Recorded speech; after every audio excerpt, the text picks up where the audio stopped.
Bonjour Alice. Voilà, alors je te fais le petit enregistrement qui répond aux questions que tu m'as laissées sur le WhatsApp. Et la première, c'était pourquoi j'ai décidé de commencer l'accompagnement.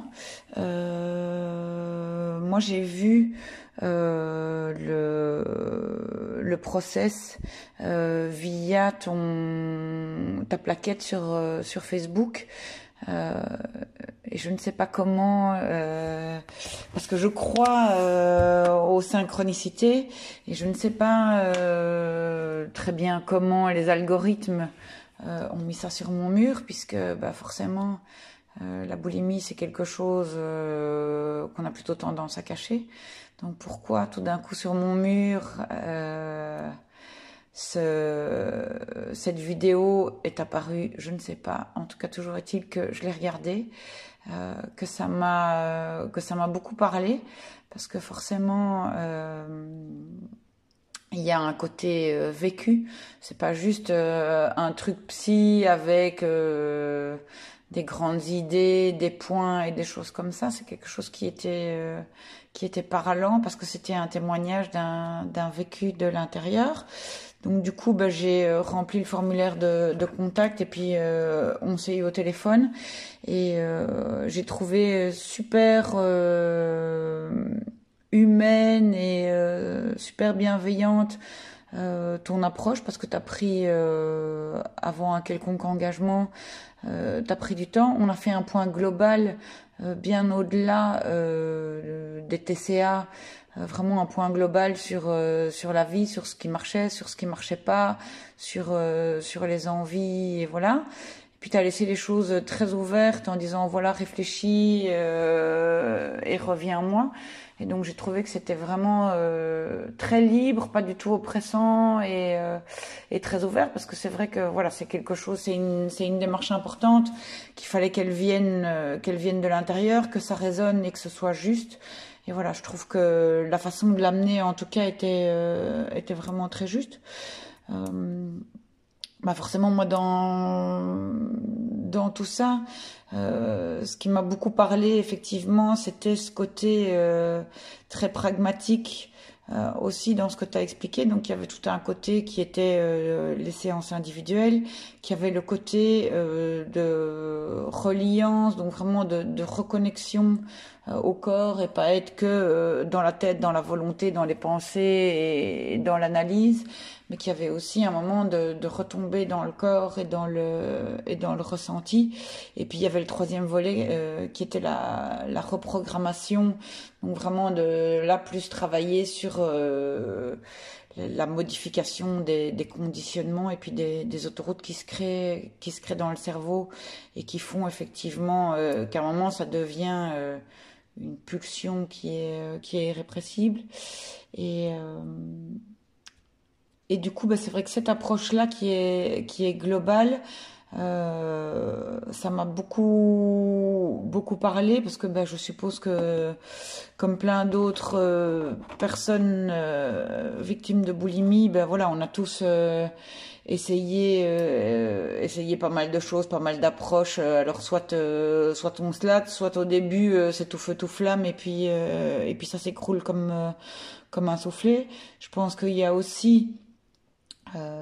et c'était d'ailleurs dans la séance d'aujourd'hui, euh, il y a une part d'engagement et c'est vrai que c'est important aussi de voir où on en est par rapport à l'engagement parce que on a vite tendance aussi à se dire que qu'on a envie, qu'on veut y aller, mais il y a une part qui veut y aller et puis il y a une part qui freine euh, parce qu'elle a peur, parce que c'est une habitude, cette boulimie ou ces crises et qui sont tellement ancrés qu'on se pose la question aussi de savoir qu'est-ce qu'on va être sans ça, qu'est-ce qu'on va être autrement, comment on va vivre différemment. Et que je pense que là, il y a aussi une peur du vide et une peur de l'après. Même si on rêve d'un après sans ça, je pense qu'il y a aussi toute une approche où il faut encadrer ça. C'est un peu comme un doudou aussi, et qu'on se demande comment on va vivre sans. Et donc voilà, ça c'était un peu les grandes lignes de ce début d'accompagnement. Et si je dois illustrer par 3 ou 4 mots, entre guillemets, comment je vivais, ben, je pense qu'il y a une question qui était un peu dans le déni, parce que les crises sont une espèce de béquille qui forcément prend beaucoup de place, mais qui empêche aussi de voir plein d'autres choses. Et c'est un peu l'arbre qui cache la forêt. Forcément, c'est un enfermement et une fuite, puisqu'on est obligé de fuir les autres et qu'on est seul enfermé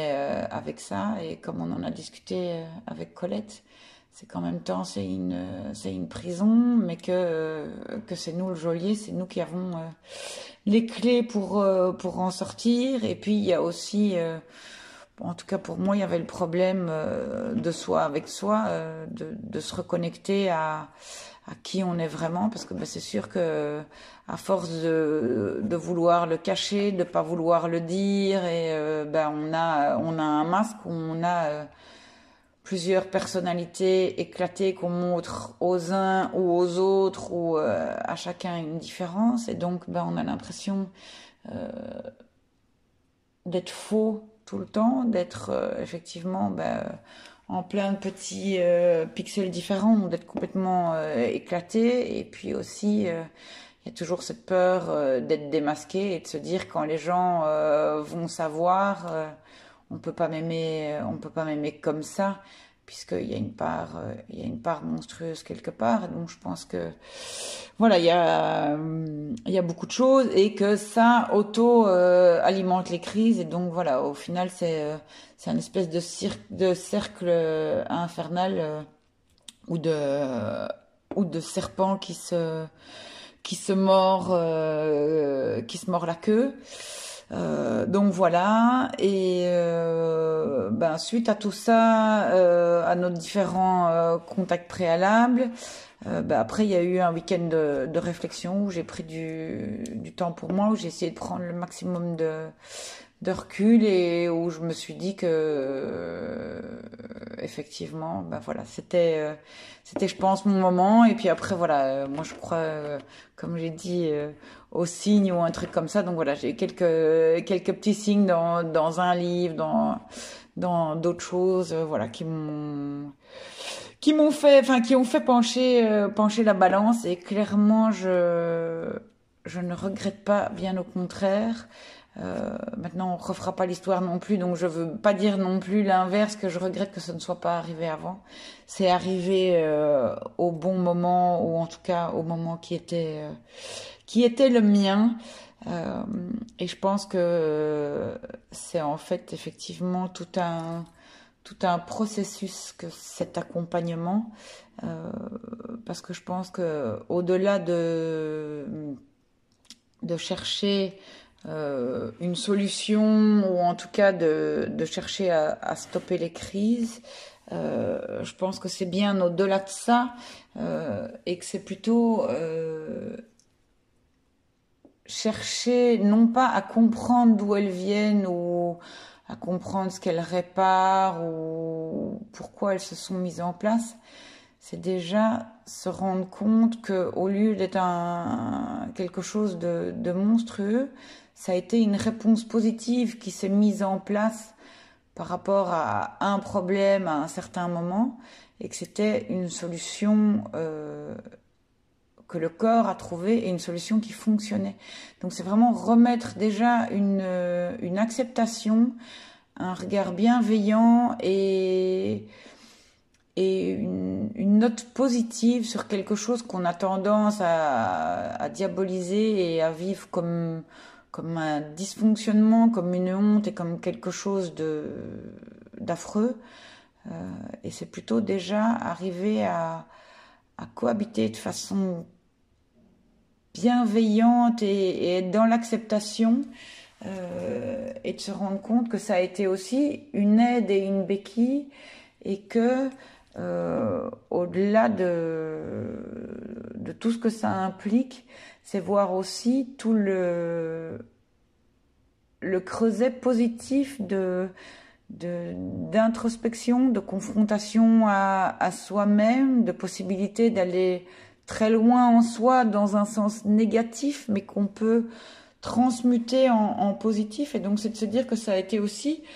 une très belle occasion de rencontre de soi avec soi, une très belle occasion d'évolution. Et là, à vous trois, et en tout cas grâce à l'accompagnement que tu mets en place, c'est vraiment ce processus-là qui s'active et qui passe clairement en vitesse supérieure. Donc c'est vraiment du regard négatif qu'on a sur soi et sur la boulimie. Euh, c'est arriver à remettre une dynamique positive, à reprendre vraiment un engagement avec soi pour inverser cette tendance de dark ou de down et de se dire qu'en fait euh, tout ça est aussi euh, la face, enfin, ou en tout cas qu'il y a une autre face à la pièce, et c'est vraiment essayer de retrouver un équilibre entre la tendance qu'on a toujours à voir un seul côté de soi, de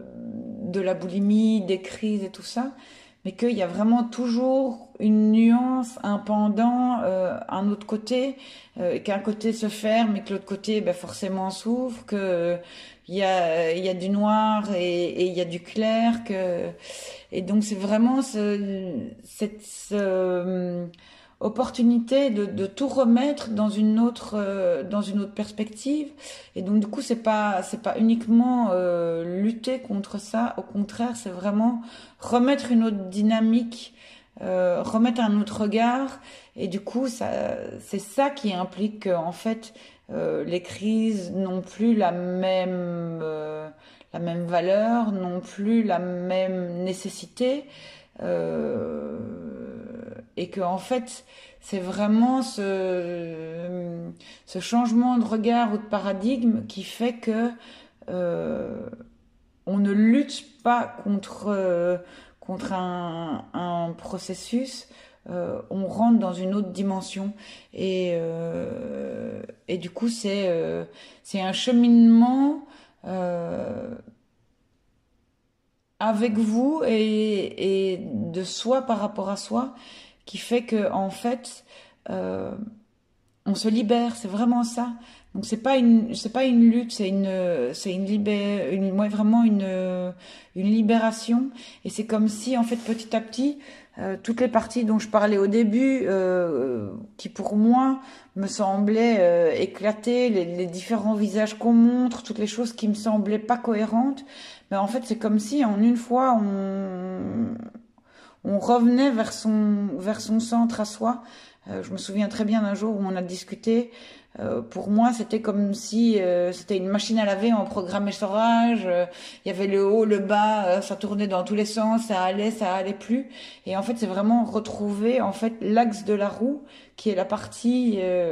le centre de soi-même, la partie qui ne tourne pas, la partie sur laquelle on peut s'appuyer et autour de laquelle tout peut se réemboîter ou en tout cas tout peut se recentrer. Et c'est vraiment ça le parcours et le chemin qui est en train de se faire pour moi et au sein de cet accompagnement. Et c'est ça qui est vraiment formidable, c'est qu'en fait, à chaque séance, à chaque échange, parce qu'on a aussi des échanges avec en tout cas nous on a fait un petit groupe interne avec les autres participantes, et en fait, ce que les autres amènent et ce que chacune de vous met en place à chaque séance fait qu'il y a chaque fois quelque chose qui se débloque et que vraiment tout se réorganise et tout se remet en perspective pour vraiment se réunifier. Et oui, moi je crois que vraiment là le mot qui résume le mieux, c'est vraiment une libération. Une libération par rapport aux croyances vis-à-vis de la nourriture, par rapport aussi à la pression qu'on se met tout seul en se disant si les gens savaient, s'ils se rendaient compte, ils m'aimeraient plus. Aussi une libération de moi par rapport à ma vision du corps aussi, c'était de se dire et si je grossis ou si je mange ça, ça va déclencher une crise. Et c'est vrai que petit à petit, ben voilà, il y a une prise de distance qui se fait et où des choses qui me semblaient impossibles à manger, à faire, euh, ben, peuvent se réintégrer comme ça dans le quotidien et se remettre, je dirais, assez facilement, petit à petit, dans tout le reste de la perspective et du cheminement. Donc oui, oui, évidemment que je conseillerais aux gens qui hésitent de le faire parce que il y a vraiment une partie qui est, je pense, commune parce qu'on est beaucoup à avoir les mêmes craintes, les mêmes ressentis, les mêmes blessures, les mêmes attentes très hautes, euh,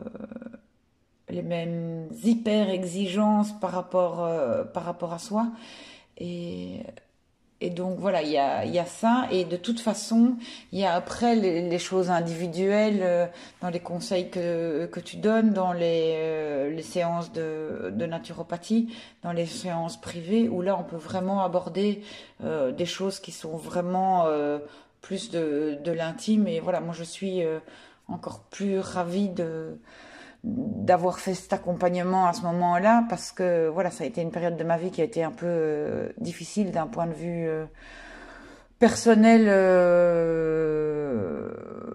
et familial et que ça aussi a pu être géré et s'intégrer au sein de l'accompagnement et donc voilà, je pense que c'est vraiment une très belle occasion de se retrouver soi-même et puis aussi de se réintégrer par rapport à d'autres, de se rendre compte que non, on n'est pas un monstre et qu'on n'est pas tout seul à être différent, que en fait, parce que vous en parlez de façon tout à fait cash aussi, toi et Colette, vous avez eu aussi un parcours comme ça et je trouve ça génial d'être accompagné par des gens qui l'ont vécu de l'intérieur et qui peuvent donc sentir et mettre des mots justes ou en tout cas pouvoir comprendre ce qu'on ressent et donc voilà je trouve ça humainement magnifique euh, de se sentir autant compris soutenu et réintégré dans une communauté sans se sentir en dehors différent monstrueux voilà donc je te remercie infiniment et j'espère que d'autres personnes pourront être aidées comme ça et bénéficier de tout ça parce que c'est extrêmement riche et extrêmement bienfaisant. Merci à toi.